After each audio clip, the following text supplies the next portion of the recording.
Hello, hello. I think we are live, and I'm sorry I'm a little bit late because I got a call from my son's school nurse, and I had to take that. But everything's fine. They just needed to kind of check on some things. So it's always, always a work in progress, and we're just rolling with it, right?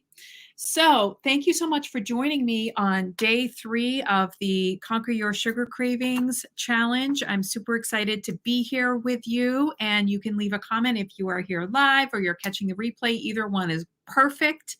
And if you're watching on YouTube or on a Facebook business page, you can join us in the Facebook group, which is called Conquer Your Sugar Cravings, where we're focused on helping women crush the sugar cravings with balance so that they can have the energy and the mental clarity to crush their goals, take care of themselves, because we know women often are holding up the world, especially moms. And that's my mission, is to take care of them so that they don't fall into cycles of dieting and restriction and guilt and or not eating and ill health and all of those things that come from, not taking care of ourselves. So, thank you so much. And if you're finding this helpful, I'd love to grow this group. Let me know. Feel free to invite somebody into this group. So today, I wanted to share how I went from why to wow with my son Jack, and how that relates to mindset. So today we're going to tackle the mindset, which is an important piece. Yesterday we tackled, um, thank you for the heart. Whoever's here, I can't really see who's here, but thank you for joining me. So, yesterday we tackled balancing the body, and today I wanted to talk about what goes on in your mindset, because those are really two airplane wings on the airplane that we need to balance. And the mindset is really a key for that too, because there are so many ways that we don't even notice that can throw us off. Um, so, I wanted to share a little story about how mindset can really change everything. So, some of you may or may not know that I am a mom of 2 kids. So, I have Maggie, who is doing fantastic. She's off at Massachusetts College of Art and Design. She's 20. She's doing great. And then I also have Jack, who is also doing great. And Jack was born with some significant special needs. And we found out in utero that Jack had a major heart defect, and also some things going on in the brain, neurological issues as well. But they really had no idea what was going on. And it was only really recently that we got any kind of diagnosis, which I will share about separately. So for the first few years, I really was stuck in why. Why did this happen? And it was really scary, and it was really a challenging time, because the why would bring me back to the anxiety all the time. And I would think, like, why does my husband's family have 6 kids who are all perfectly healthy, and we have 2, and we have, these issues going on? Or why did this happen? What's the cause? Because they didn't know the cause at the time. So it really made everything a lot harder. It also made the anxiety a lot bigger, and really took my focus kind of to the wrong place. And we had a wonderful neurologist at the time who was amazing. And I was really wanted to know the diagnosis. I wanted to know the why. And he said sometimes it's great to not have the diagnosis, because it's easy to kind of live to that list. It's easy to take that list and say, this is it. We're going to be limited by this, or um, really feel like that is your world, and that is what can happen, is that you can kind of get stuck in that place. So in some ways, not having a diagnosis means the sky's the limit. And really, the sky's the limit for any kid, but thinking about it that way really changed everything. Then it really helped me to see, wow, everything he does is a gift. It's amazing. So we didn't know he was going to get into sitting at 20 months because we had no list. We didn't know what was possible. So it allowed us to see everything differently. So when he got into sitting at 20 months, it was an exciting thing. We didn't know he was going to do that. When he's, started saying words or doing this, it was exciting. We didn't know he was going to do that. So yes, Gail, totally living beyond the list. And that's true for all of us.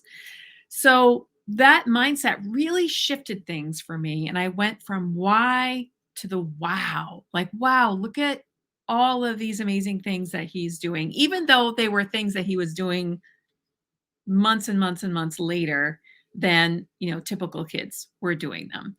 But it having that other perspective really allowed me to embrace what he was doing, to really live fully, to enjoy it, to support him the best way. So the mindset was really where things changed for our family and for Jack. So the mindset can really have a huge, huge impact. And your mindset has a huge impact with how you're living every day too, including on your health goals and what you're doing. So for example, we talked about yesterday for example, there are some triggers that can happen in your mind that are important to know about as well. Here's one that I wanted to share with you. I remember one time when I was working in the corporate world, it was just a really tough day and everything was going wrong. I went down to the cafeteria and I remember feeling upset, anxious, annoyed. Everything was not working out correctly. And I went to the cafeteria and I remember thinking, I need something. I deserve something because of this really bad day. So I went and I looked at all of the cake and I looked for like the biggest, gnarliest, sugary cake. And I said, I need this because I have had such a hard day. I need the comfort from this really huge cake. And later on, I was talking with someone who mentioned, okay, well, you had the cake. That's fine. How long do you think it took you to eat the cake? And I said, well, probably about 10 minutes. And she said, great. So you soothe yourself for 10 minutes. Now what? And that was really an eye opener for me of I was really living in just that moment, in just that perspective. Just like before I was living in only the why perspective. So I was just living in this, I need comfort now. And it's fine to comfort yourself. And if the only way you have to comfort yourself is with food right now, that's okay. Just recognize that. But what else are you going to do? There's no use in beating yourself up about it now. That's not going to help anything. But you can, with non judgmental self awareness, just observe where you are now. Like, wow, this cake or whatever it is really comforts me. I feel a lot better when I have it. Even that awareness is huge because then you can start to do something about it. So you can decide what other coping skills am I going to use? And in reality, I really don't want people to beat themselves up about using the cake to make themselves feel better because it really is your brain is just trying to do its job to help protect you and serve you. And that at the time, that's the only thing that it knows. It's the only thing that it knows is this cake creates serotonin, endorphins, whatever. It makes us feel better. So that's what I'm going to do. And that is fine. And we want to thank our brain for trying to help us feel better in whatever way we can right now. But now that we're aware of it, it's time to find some other coping strategies that you can use, which could be lots of different things. It could be journaling, it could be talking to a friend. Maybe you need other, help outside from just your friends. Maybe talking to a therapist would help. Mindfulness, EFT tapping, which we've talked about here as well. There are lots of different things that you can do, reframing things. But noticing those triggers are a good start because everybody knows what they need to do. Almost everybody knows what they need to do. I mean, I talk about the blood sugar balancing. Sometimes it's new for some people, but a lot of times people are aware of what it is that they need to do, but it's staying on track. And so these triggers can really knock us off track. So there are some other ways that you can find yourself some triggers. So, for example, it could be that, this used to happen to me all the time. I just need one more. I just need one more. I just need one more. And so, kind of starting down the path and then not being able to kind of get off that path. So, there are a couple approaches that you can do with that. For some people, you probably do need a certain amount of time of abstinence from something that's not that doesn't hook you so much. And also, you can observe the craving. So just because you have that craving doesn't mean that you have to necessarily act on that. And this is a practice that takes some time, but even watching that trigger can be super helpful of, oh, look, there it is. And if you can kind of stop yourself and just be able to sit with it, often it passes in, like 5 or 10 minutes, sometimes even less. So sometimes even just giving yourself that time. Another one is you might say, "Oh, well, I've ruined things anyway," and there might be some perfectionism in there, which really doesn't make any sense because if you dropped your phone on the floor, you wouldn't keep smashing it until it breaks. You would just pick it up and dust it off and keep going. So we can have some kind of faulty thinking and we can have this mean voice that we're saying really terrible things to ourselves, and that is really not helping. So you can just say, I had a human moment and my brain and body were trying to take care of itself. And I want to thank them for doing that. And now I'm going to move on. Sometimes it's just being in an environment. So you're in a new environment and you're kind of unprepared and there are things that you really don't have a plan. So sometimes it's just being in the environment. Sometimes you quit sugar and you quit the junk food and you're doing so good. And usually this is a dangerous time for people who have quit that you say, "Oh, I'm doing so good. I'm going to treat myself." And then I see so many people who go down that path and then the one becomes 10, becomes 100, and then they end up kind of right back where they were. And again, you can go down the path of saying abstinence, or if you can watch that, you can really watch the craving and decide not to have it. Or you can decide to have a little, but ask yourself, how are you going to feel afterwards? And then notice how you feel. Because after you have it, you probably feel bad, which was why yesterday I gave you that food log to write things down, to start to notice. Let's say you have the thing that, a lot of sugar or whatever, you will start to notice, oh, now I get this headache, I feel shaky, my stomach doesn't feel good, my energy really drops.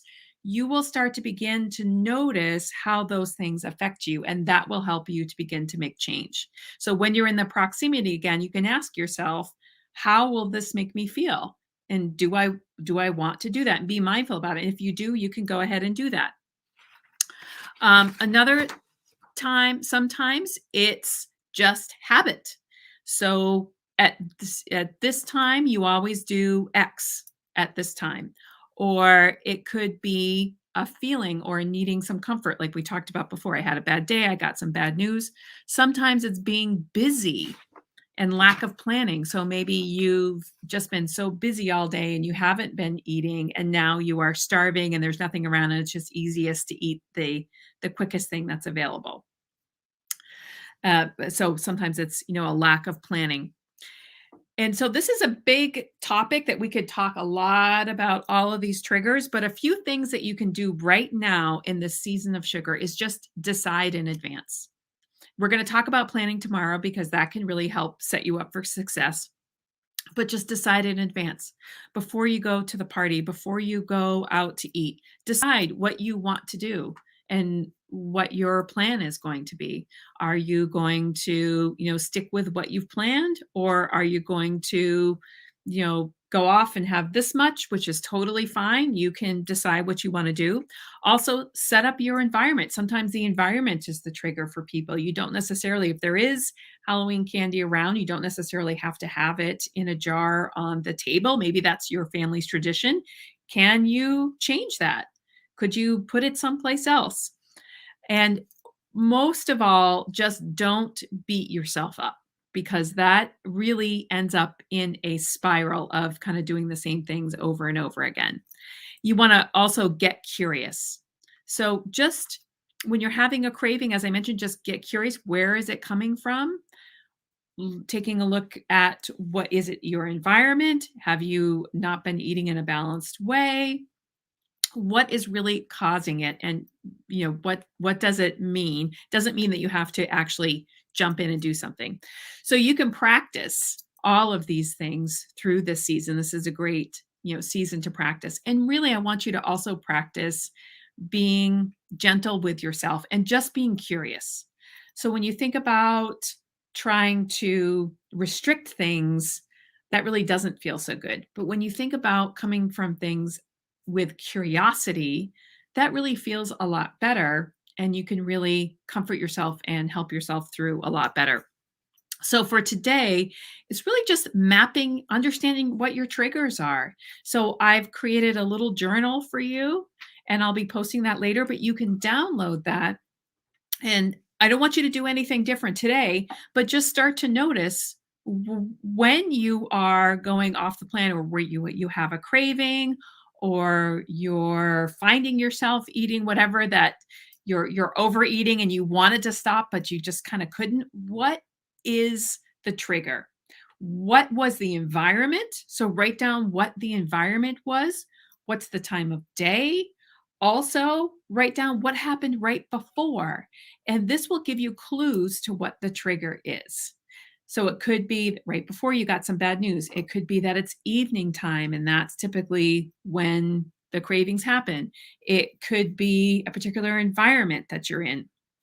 So all of these things will help you be consistent, which is the number one problem that people want to solve, is being consistent. And it really comes down to the mindset. And so that will be super helpful for you. So download that journal and just start noticing how you're feeling and how things are impacting you, what the triggers are, because then you can start to unwind them and do something about them. And we can talk more about those things later. So thank you so much for being here. I'd love to know what you learned from this and how you plan to implement it. Okay, I'll see you later on in the group, and also tomorrow for day 4, where we'll talk about some planning.